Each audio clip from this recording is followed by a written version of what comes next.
Hey team, Johnny Wells here. Welcome to the show. Today I'm so grateful to present our guest, Jesse Collins. Jesse is a top producing agent in Santa Cruz, California.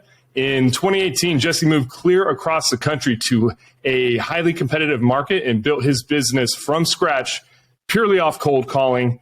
Jesse and I go back several years now, and he's what I would call a consummate sales professional. So today we're going to get into Jesse's story and discuss how to go out there and build a real estate business from scratch. Jesse, what's going on, man?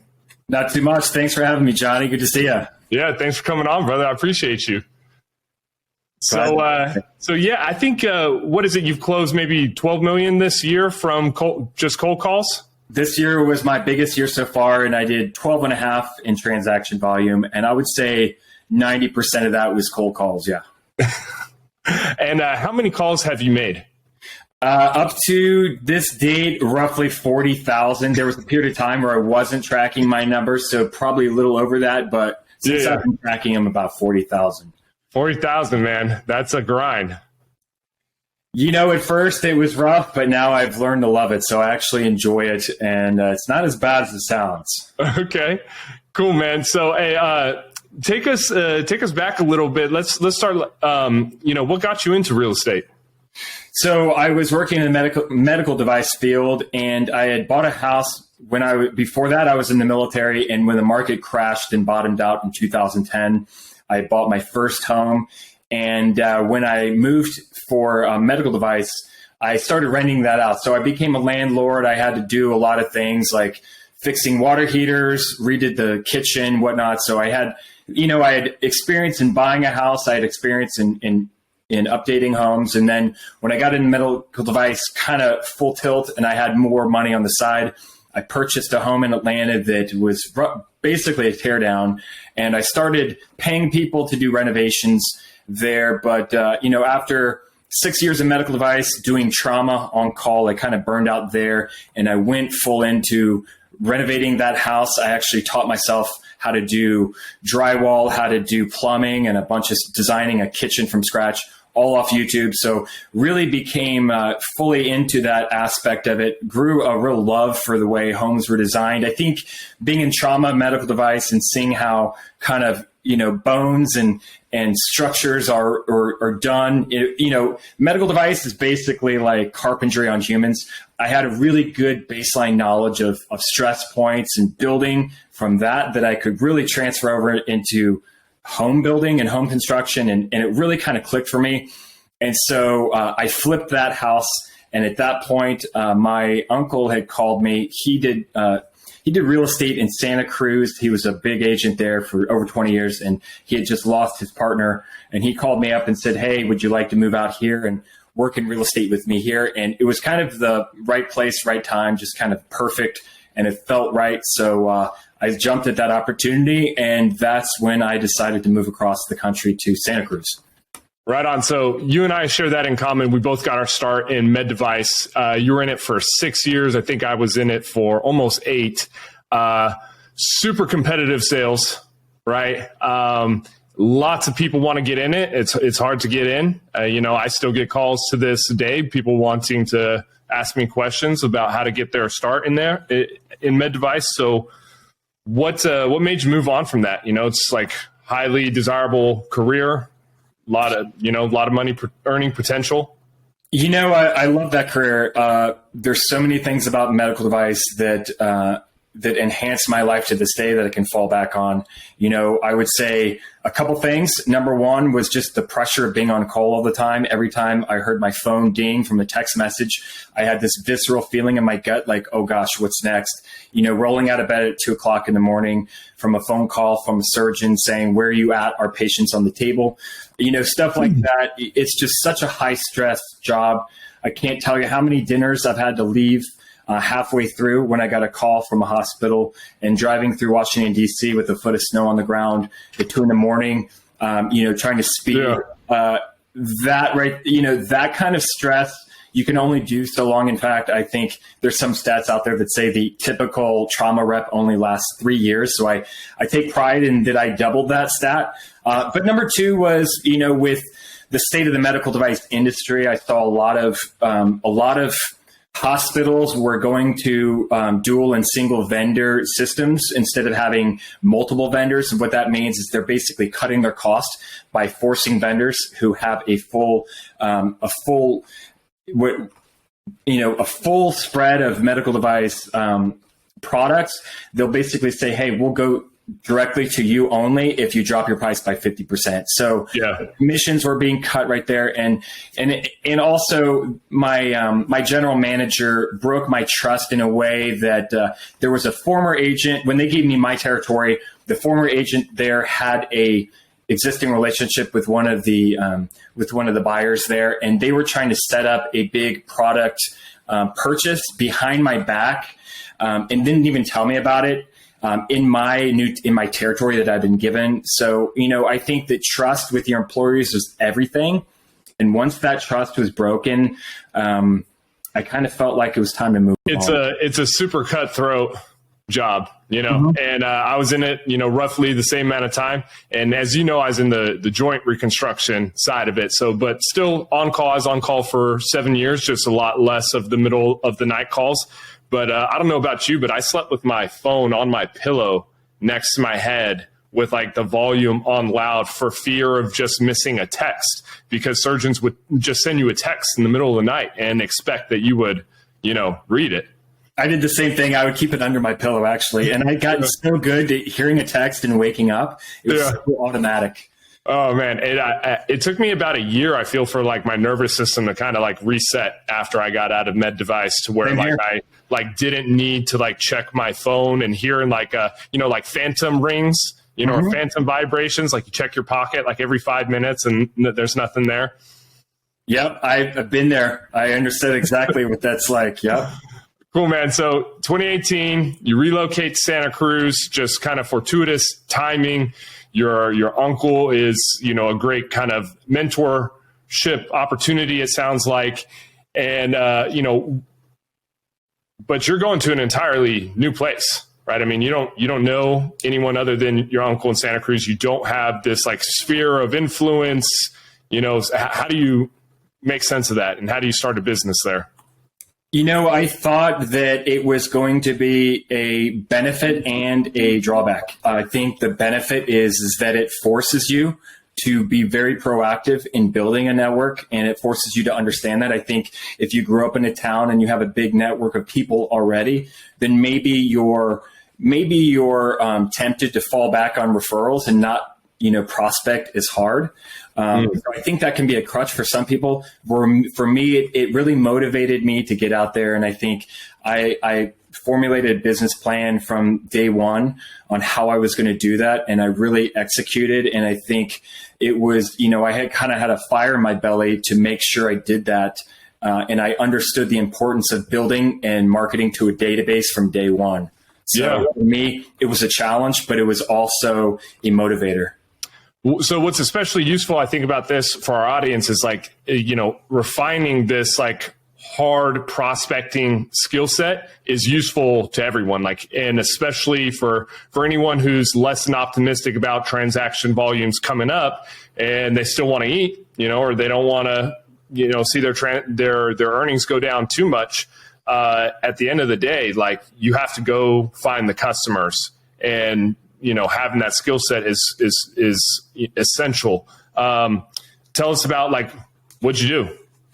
So I started my cold calling career calling expired and canceled listings. Now, at the end of 2018, the beginning of 2019, we did experience a time where we had higher interest rates, and the amount of inventory in the market was close to 800 to 900 homes in Santa Cruz County. To put that in perspective, right now we have 249. So we had way more inventory, and it wasn't the crazy hot sellers market that we saw the past couple of years. So homes were expiring off the market a lot more, and the amount of expired and canceled inventory was very high. So I started calling those every day, and I started role-playing nonstop, role-playing scripts to really get natural at handling objections and whatnot. But I would sit down in front of my computer and find expires and cancels, and I did that every day.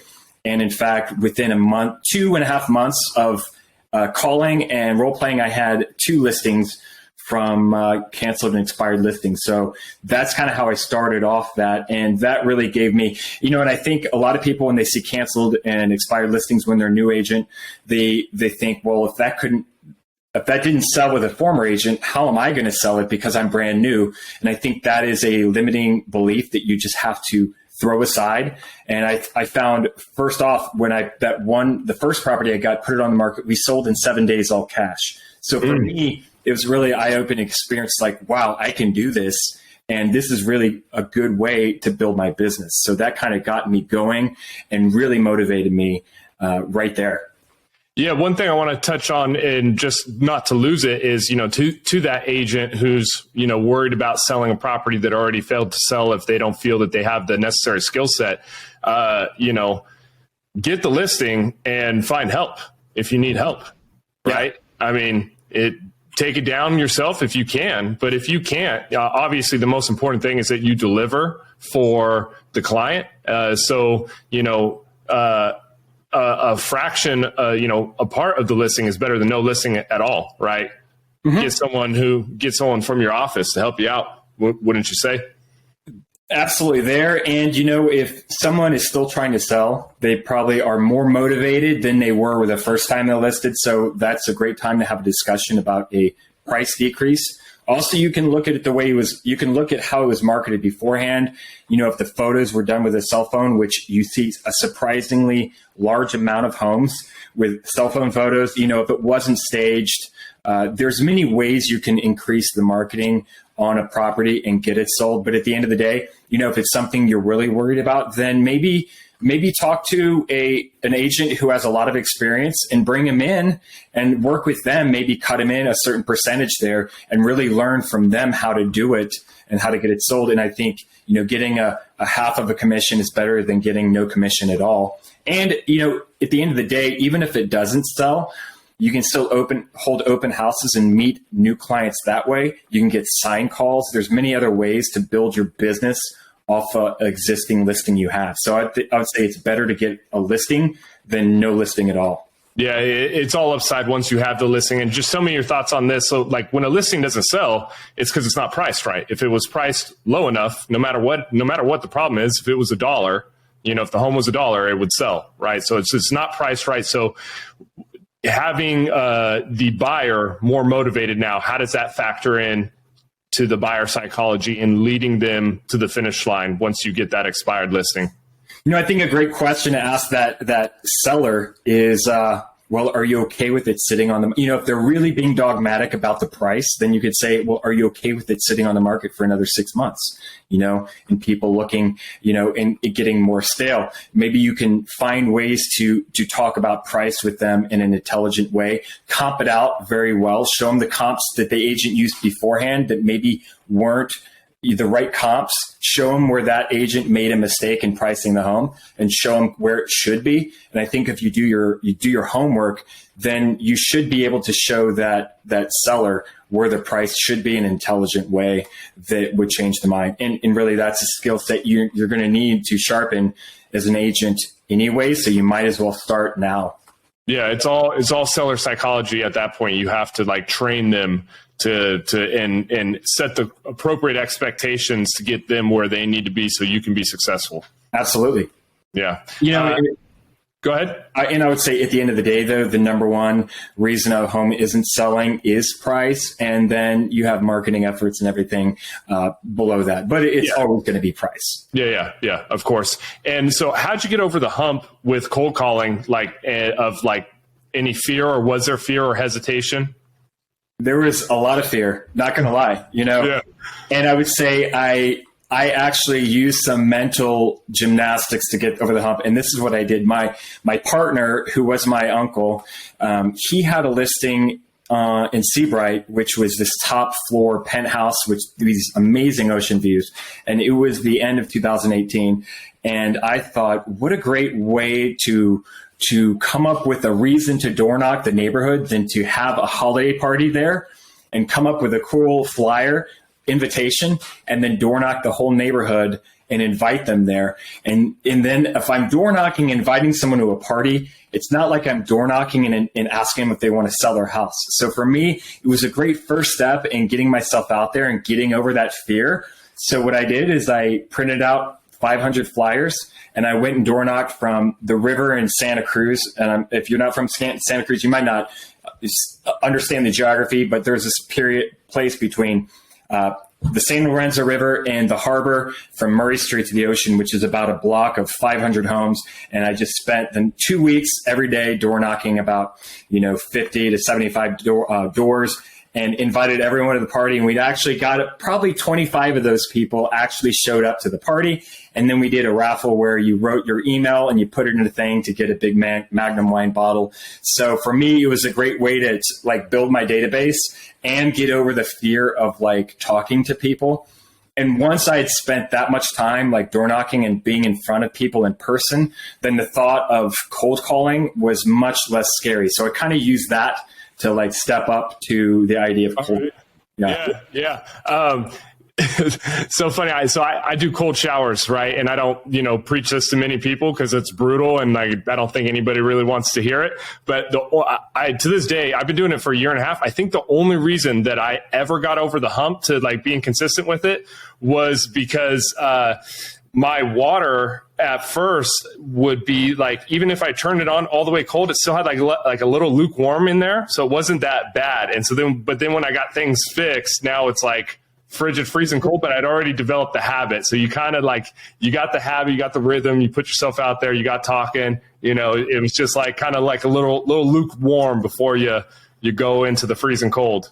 Absolutely. And some cold calls are harder than others. I will admit to me personally, it's easier to call someone whose home expired off the market than to call someone randomly, because at least you have a reason. When you're calling someone randomly, that script, that transition into a conversation to me is a little bit more difficult because they're like, why are you calling me? So once I had gotten comfortable at calling expires and canceled, I was still scared about maybe circle dialing and telling people, oh, I just sold this home in your neighborhood for X amount of money, would love to keep in touch, etc. So what I did is I totaled the amount of commission that I made off those deals, and then I divided that by how many hours I had spent cold calling to get those deals.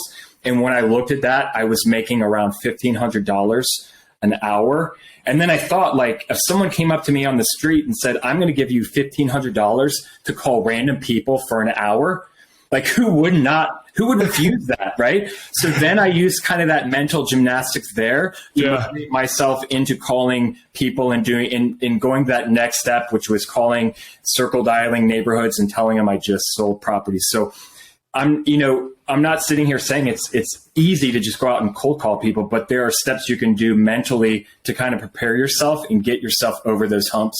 And I really did that a lot starting out. What do you do to manage someone who's upset with you? Honestly, the more you do it, and I think the fear of someone being upset is an unfounded fear. I can count on one hand how many people have actually been really nasty. And most people, maybe they don't have time. Even if people aren't interested, they will be actually they'll thank you that you called. But when people are upset and give me a no, that's another thing I do mentally. I think, oh, that's just one more no closer to a yes. So I'm actually happy when people say no. In fact, to me, when I'm cold calling, the biggest thing I want is just people to pick up the phone. I don't care what they say. I just want to touch base with people, because there's nothing worse to me than just sitting at a dialer and having it go ringing and ringing. Then I feel like I'm wasting my time. Yeah. Okay. So getting back to anyone who wants to be able to implement this skill set and develop it for themselves, obviously marketing's great, serves its purpose, but if you want to sell a house in the next 60 days, if you need to sell a house in the next 60 days, digital marketing is usually not going to get that for you. So what are some areas where agents can start? I would say I would go, if I was going to do it again and start over, and this is kind of what I did in the beginning, is I went on YouTube. There's so much good information out there, and I would find a couple of good agents that I really connect with and I like their style. And I would probably start from the beginning and watch as much of the material as I could. And then I would find what works for me from what they have. I would find their scripts, and then I would just role play, and then I would call and I would execute. But if your calling expires, I would try to really prepare yourself beforehand, and don't take that as an excuse not to do it. I would just make sure that you practice and you get good before you start burning those really good leads, because that is low-hanging fruit, and that is the best way to get now business.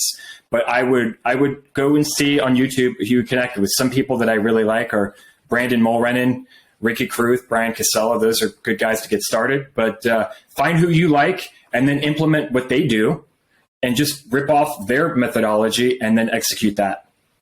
Okay. And is there, are there any other systems that you use to bucket the time for it? Do you call at the same time all the time? Or is there things that you've tested that are good places for people to start? Obviously in their own market and stuff, it might be a little different, but where do they go from there? Absolutely. I would suggest getting a dialing system. Typically those dialing systems come with a product that will send you the expires and cancels every day into your inbox. So there's really no excuse for not having those. You can get, whether you want to use RedX, Vulcan 7, whatever it is, I would get a system like that. That will really streamline it.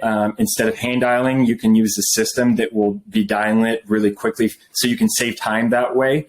And then, if you really want, you can go into other buckets and call out-of-town owners. You can get info from your title company, a list of people who own properties in your market that tax billing address is out of market, and you can call them. And I think those are also a great way to build your business, because those people will tend not to know agents that are competitive in your market, and they will be more likely to sell than your average homeowner because they are typically investors. So I think, find what methodology you want to use, whether it's expireds, cancels, whether you want to circle dial people in your neighborhood where you just sold a property, or if you want to call out-of-town owners. Find how you want to build your business and then execute on those things. And for the out-of-town owners, is there any kind of like value add that you have in your script, like a market update or something like that? Like anything else that's like a reason for the call? Absolutely. Well, my script, I think when you're scripting, whether it's expireds or out-of-town owners, keeping it simple is the best. It limits the amount of things you say that they can object to, number one, and they're easier to learn. But I always, when I call an out-of-town owner, I ask them if there's anything I could do for them. And if they say, well, what do you mean? I say, well, you might not be looking to buy or sell anything right now, but would love to keep in touch and be a resource for you in case you ever need anything in the future. And then when they say, well, what do you mean by keeping in touch? I don't want you calling me all the time. Then I'll say, well, my idea of keeping in touch is I send out a great market report I do every Saturday morning. There's a ton of resources on there for the homeowner, and it's a great way to keep your finger on the pulse of what's going on in the market. And you can reach me at any time through that. And I promise I don't share your contact info with anyone. That's almost the exact script I use. You're almost setting the expectation that they will be getting a newsletter too, so they'll be looking out for it and less likely to unsubscribe once they get it. And when you send that out every week to your database, it's just constant branding that you're doing, and it's not like you're having to call these people over and over and over again. So did you build that newsletter in tandem with your cold calling to kind of like double your efforts of your time? Exactly, because I knew if I got, if I had someone cold calling that wanted to keep in touch, they gave me their contact info, but they weren't ready to sell right away. Well, I needed a system on the back end to kind of keep touching base with them so that they saw me on a regular basis. And so I think the best way to do that is to build a database, whether it's MailChimp, Constant Contact, and then build your newsletter from there and send it out. And I actually got that from Ricky Caruth. So that was something I reverse engineered from his system that I used in mine, going back to kind of finding, someone you like that's doing it already and use what works for you from their system. And do you have any like accountability system that helps you stay on the dials? Because I'm like, you're 40,000 plus dials in, so you're working this like clockwork. What can people do to make sure that they don't, make 10 calls one day and try it one more time the next week and then never do it again? Good question. So, I do have a real estate coach, but on top of that, I also built a network of other like-minded individuals that like to cold call. So I had an agent from Atlanta, Georgia, an agent from Charlotte, an agent in LA. And right now I'm calling with an agent in Billings, Montana. And we set times where we sit down over Zoom together, and we do it about 3 to 4 days a week. And we have a certain time block where we get together, and I'll call for 30 minutes, then they'll call for 30 minutes. And while they're calling, you might be working on your newsletter, responding to emails, doing counteroffers, etc. But you're also listening to their calls. So you're picking up other things that maybe you're not using, like scripts that you like, objection handlers that you really like. You're listening to how people are responding. So in a way, you're almost getting twice the experience because you're listening to cold calls while you're not making them. So you're kind of learning by osmosis there. And then you can also get feedback from that person listening to you while you're calling. They might be like, hey, I think you could have really gone deeper on that. You should have said this, or when they had this objection, maybe try this next time. So I think a great way to really increase your accountability is to find a couple agents that you really like to call with, and then set times every day to call with them. And, shared hardship actually makes it a lot easier. So when you're dealing with prospects who maybe are rude to you, when you have someone there that's listening with you, it makes it way easier to handle all that kind of stuff. Yeah, it reminds me, I started my sales career, this is maybe like 2010 or something like that. My first like real sales job was a tech staffing firm, and we were just dialing people, looking at the resumes, dialing people. And it was like a little office. I don't know. It's like a 1,500 square feet. And it's like me and 12 other, like young 20-year-olds, and everybody's just pounding the phones. And it's completely different than trying to do it on yourself. Like the energy or just like that lag when you put the phone down, like if you were by yourself, I think like reproducing that is just so important. Mm-hmm. Absolutely. Yeah, just changes the energy. But I like to do both. I like to call with someone and then spend days where you do it by yourself, because you get a different feel. Sometimes the energy is different, and you can feel a little bit more free to go deeper into conversations when maybe someone isn't waiting for their turn to call. So I would suggest doing both in tandem, not just sticking to one. Gotcha. As long as the accountability is there, right? Once you have that integrity with yourself and you know that you're keeping up with it, then for sure. Yeah. And once you've gotten that habit down to where you're calling every day, it's easier to really stay in that regimen. And then if the day comes and you don't call, it doesn't feel good. So once you've been doing it for a while and making a habit of it, it's way easier to stay in the habit. Okay. So let's button this up. So for someone who wants to get started with cold calling, they're gonna go on YouTube and they're gonna just dive into other people who have recorded this, put this out there, and they're making like a unique, they're taking what works for them and discarding what doesn't, something like that? Yep. Okay. And then obviously you got to have a dialing system. You have to have a plan. You have to work out your script. You want to maximize your efforts by wrapping these contacts up into a newsletter and a follow-up system. So even when you have a no, it's really a future potential prospect, right? Absolutely. And then also an accountability system, especially for someone who's getting started. Yep. Right on, man. Let's move on. I got some kind of rapid fire questions for you here. Okay. Sure.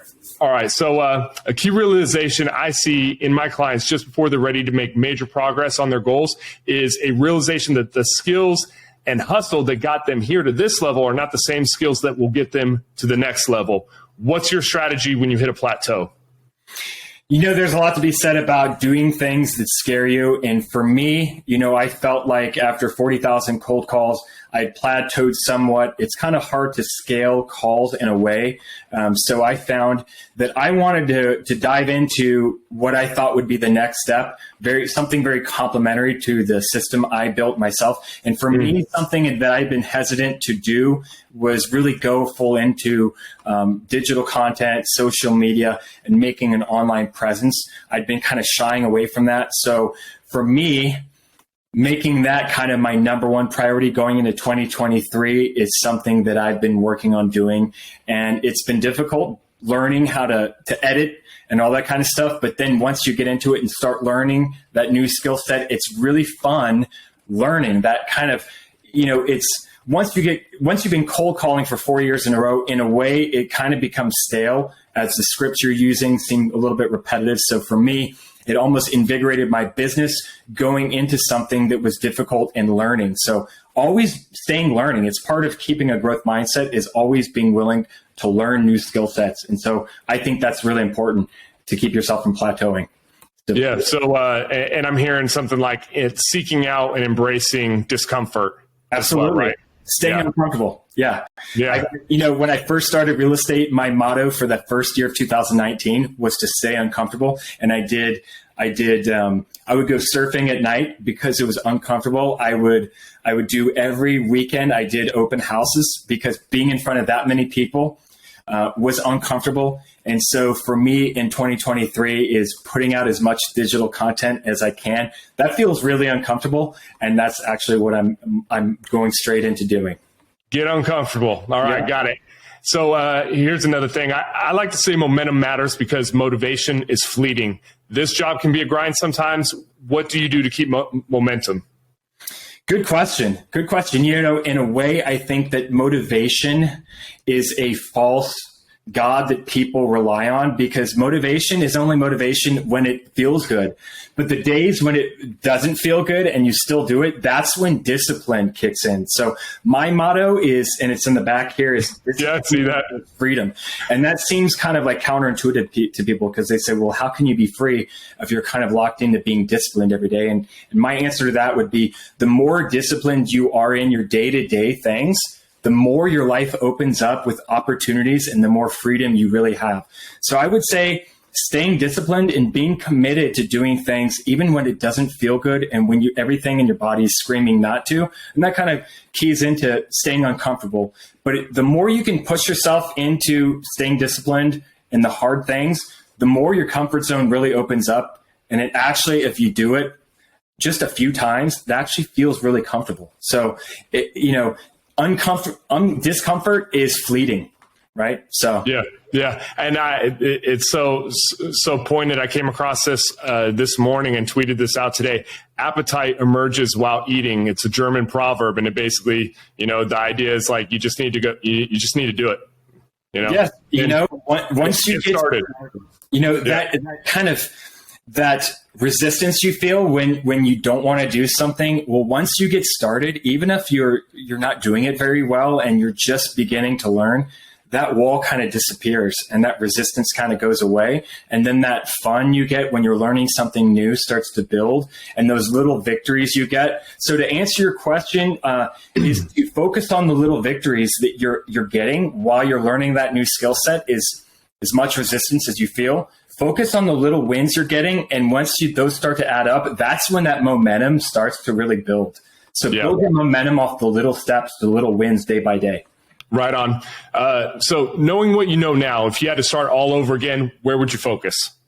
Good question too. And I will say that I would start back at cold calling, but I would also be doing digital content from the start. I would be doing video. I would be doing Instagram, YouTube, and I would really hammer on becoming a subject matter expert on YouTube so that while you're calling and your prospects are hearing your voice and maybe they're Googling you to see if you're real, then they see all the videos you're doing, they see how dialed you are in the market. And I think those are very complementary. So I would have done the same thing I'm doing, and I did. I would have just added the video and digital marketing aspect from the start and really done both of those together.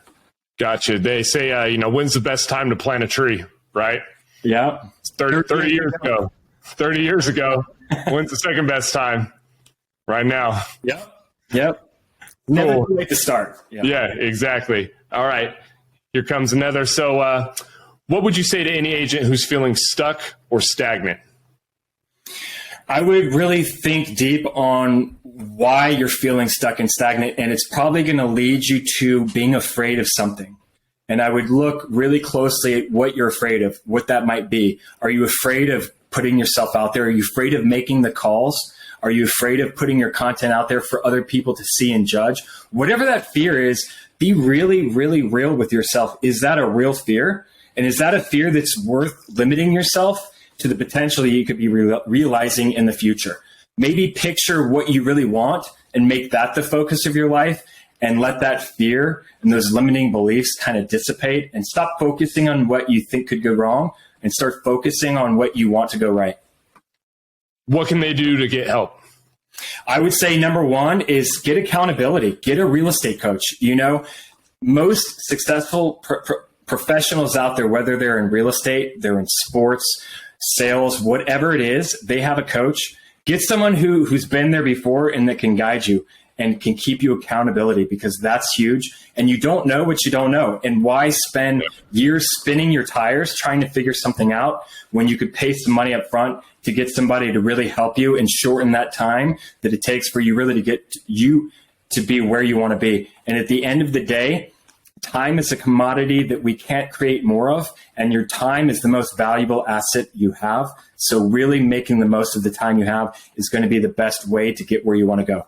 And I think that involves having a coach. Yeah. And you and I both know this well from our sales careers, right? It's that, like the time it takes you to figure something out, that costs you money, right? So you're going to pay for your ignorance.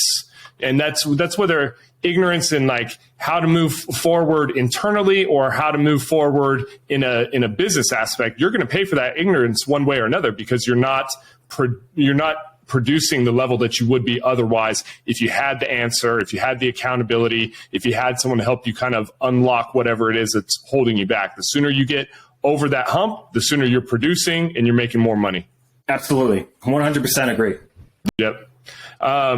Let's see here. So the real estate market is cyclical. We all know this, and has been going up for a really long time. What would you say to any agent who's fearful of lower transaction volumes in the future? I would say that I think in the next couple of years, we are going to have the biggest opportunity for new agents that we've seen in a long time. And while transactions might be 14% lower next year than they were this year, I think the amount of agents in the market is going to decrease drastically. So the ratio of transactions to agents, it's going to be better next year than it is this year. So that kind of nullifies that argument there. And I think right now, if the market does contract and agents get out of the business, it's the best time to really double down on your efforts to build that market share right now. So when that market starts to expand again, that percentage of market share you built during that market contraction, when the market increases, you're going to exponentially increase your business. So I'm excited because I think next year is going to be one of the best opportunities to build your business we've seen in a long time. So I love that you're thinking in terms of market share, because mostly agents just think of in terms of like the here and now and what's the dollar amount that I sell. And of course, everybody wants to make more next year than they did last year. Everybody wants to sell more, just like the S&P. Every company wants to grow, but big companies also track their market share. And that's another way that they view everything that they do, is what percentage of market share do we have? So if the market contracts itself, those part-time agents, which there's thousands, tens of thousands of them, those people, they go hungry, right? And they starve out, your market share increases. And when the swing comes back up, that's when fortunes are made. Absolutely. And here's another thing that people aren't realizing too, is when the market is booming, people can put their home on the market and typically sell them themselves. For example, when in 2021, when homes on the market were selling like this, I think people who were going for sale by owner probably had the most success they've had in history. But in the inverse, when it takes more energy per listing to sell that home, now you start to see those discount brokerages that are charging 1% to sell that home. They start to disappear because they cannot They cannot run that business model in a down market. So you're going to have less competition from FSBOs and less competition from all those cut rate brokerages. Those are going to all go away. So it's better for the average agent. Yeah. And so also I'm thinking just the seller psychology as well. We all know that everybody thinks that their house, not everybody, so many people think their house is just worth more than it is. Right? That's just so common, and people really need to have the comps laid out by a professional, and that discussion, they need some leadership to get there. So for sale by owner, they're the same, or even they're probably on average more in that category of thinking their house is worth more than it is. But the market in 2021 and maybe even 2020 kind of facilitated some success for those people. That's not going to be the case in the future. Actually, absolutely. It justified their idea that real estate agents didn't do anything but list a home. And in fact, in the market we're heading into, it's going to be the best time for an agent to really showcase their skill set, because agent skill is going to be more and more relevant next year than it's ever been before. Beautiful. What an opportunity, right? Absolutely. Heck yeah. Next one here. What do you love most about real estate? I would have to say, and this goes back to my career in medical device, what I loved most about medical device was walking out of an OR at 2 a.m, realizing that not a lot of people were doing that. Walking out of the OR when that x-ray just looks so perfect and you reduce those fractures, and that surgeon is so happy, and you know that patient is going to have a better quality of life because of effort and work that you put in. You feel like you had a direct effect on this person for the rest of their life. There's a feeling of accomplishment that you get from that you can't really find in a lot of other businesses. And I feel that same way in real estate, because these are decisions people are making that are going to be some of their biggest financial decisions they've made in their life. And a lot of people, they need help making these decisions, dealing with tenant issues, dealing with septics that have gone wrong and not knowing where to start. So you are really helping people improve their quality of life for the rest of their lives. When you sell someone's home for top dollar and they needed your help and they're so thankful, they write thank you letters and they say, I'm just so glad you called me. The feeling I get when I read those letters is the same feeling I get when I walk out of the operating room. I really do. And it sounds cheesy, maybe, but I do feel like as a real estate agent, you have the opportunity to make impacts on people that are massive impacts that will help them improve the quality of their life for the rest of their lives. And really, that is the number one reason I love real estate, is you can actually get to help people on a day-to-day basis. You told me, well, firstly, I can hear the pride that you have in like a job well done for your clients. I can really hear that when you speak. And you told me recently about a time when you had like an amazing, I think it was like an all cash or over asking offer on a property, and you knew that there was more money on the table and you went and got that for your client. I think something to the tune of like $50,000. How did that feel? Or share that story real quick. That was a great call I made early in 2022. I cold called this lady, and she thought that I had somehow talked to the person she was on the phone with previously. Apparently, she'd been on the phone with her bank, and she was talking about possibly selling her house. And the story is, she had purchased a home with her brother 12 years previously. They'd been renting it out for 12 years to these same tenants. He'd passed away, unfortunately, and he'd kind of been the one who had taken the reins on it. And she felt a little over her head and a little lost on how to proceed. So I helped her negotiate with her tenants, get all the paperwork done to get them out of the house. And she lived out of area in Visalia, California. So she had no idea what the market was doing. She wanted to list it at 900 because she thought that was a good price for it. And I showed her in the comps where it was probably worth more, around 1.3 or more. So we got on while we were prepping it for market, I helped her get the floors refinished, get a bunch of things knocked off, the home inspection, get the interior painted, get it staged and everything while she was in Visalia. Kind of handled everything for her. And then while we had it on the, right before we got on the market, when the sign had gone up, we had some buyers come through. They really wanted to see it.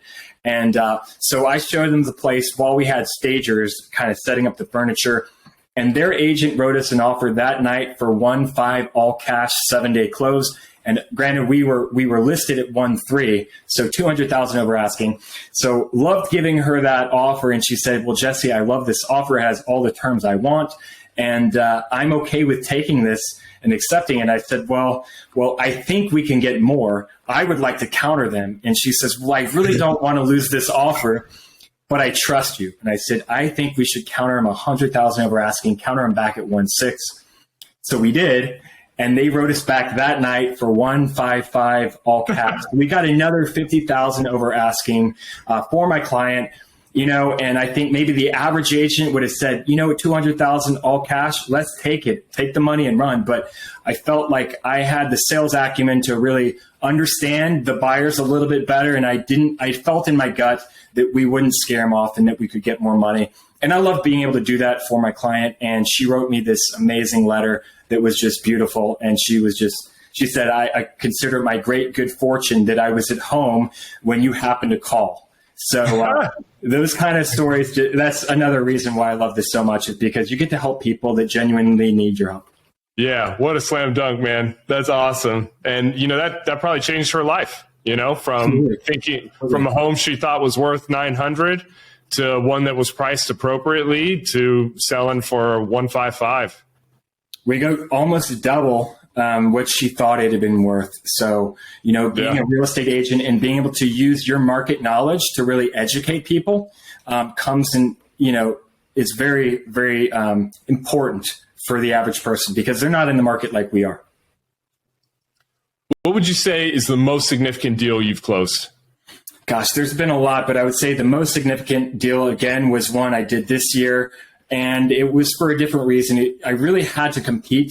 I had called this guy who said, "You know what, I probably won't ever need to sell my house, but if you want to keep in touch, you can." So I put him in my database, been sending him my newsletter, and he calls me up one day about 3 months later, and he says, "You know what, unfortunately, my sister passed away, and her home that she really loved is now in charge. We have 6 trustees. It's all the siblings and our nieces and nephews are in charge of selling it. So we're each going to pick an agent, and we're going to give them a battery of tests, a quiz of questions. We're going to bring them to the property and show it to them, and then they get a week to answer all the questions, and then we're going to interview all of you on Zoom, and we're going to pick an agent from that." So I went and saw the property, met the owner. They gave me a battery of questions that I spent a night. I think I wrote probably 10 pages to answer all these questions. I just went above and beyond answering these questions. And then I happened to be out of town on a business trip when the Zoom meeting was supposed to happen. So in my hotel room or the Airbnb I was staying at, I cleared the pictures off the wall. So it was a blank white wall, sat down on Zoom and interviewed with all 6 of the trustees. There was a lot of pressure. And when they came time to ask me how much I thought we should price it at, and they said, "Your answer came in well over all the other agents. Can you justify why that is? And you're the only one who suggested we don't stage the place.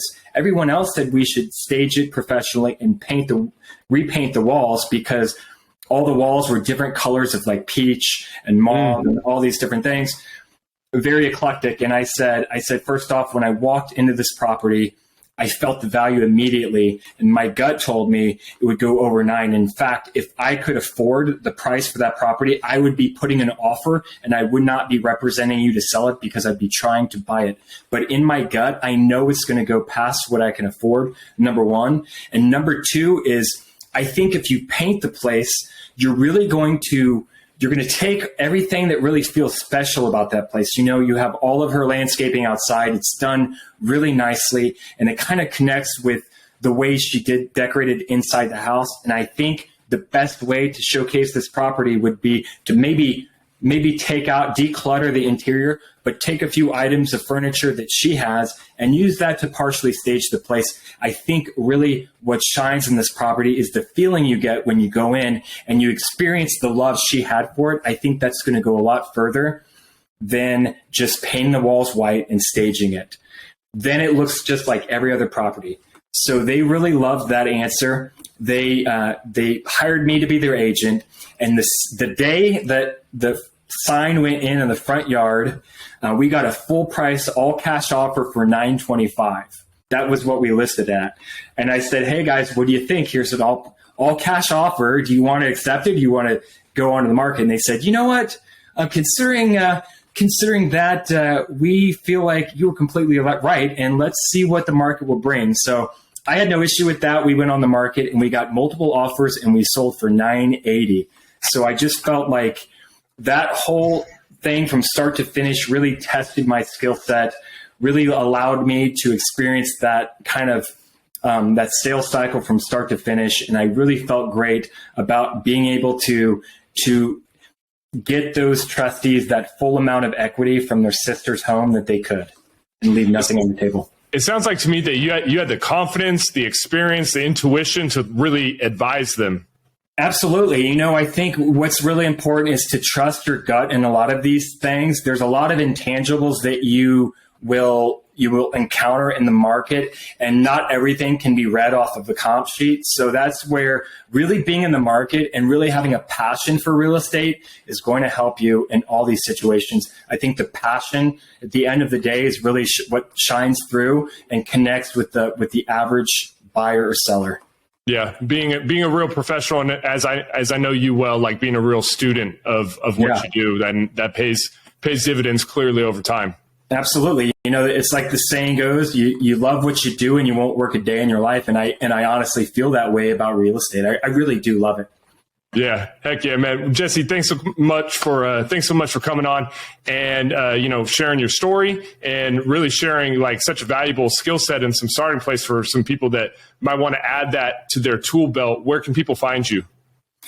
So my Instagram is at Jesse H. Collins. I'm going to be adding another business account to that, so look forward for that. My phone number is 831-227-9987. And my email, if you want to contact me right now, is jessehcollins@gmail.com. That's my personal email because I'm going solo agent next year and I'll be changing my business email. So that's how you contact me. And also my YouTube channel is Jesse Collins Real Estate. And so feel free to reach out to me there as well. Cool, man. Yeah, it's an exciting time for you and your business. Can't wait to watch you flourish. And thank you for allowing people to reach out. Thanks, John. It's been good talking with you. Thanks for having me. Good stuff, brother. Thanks. Bye.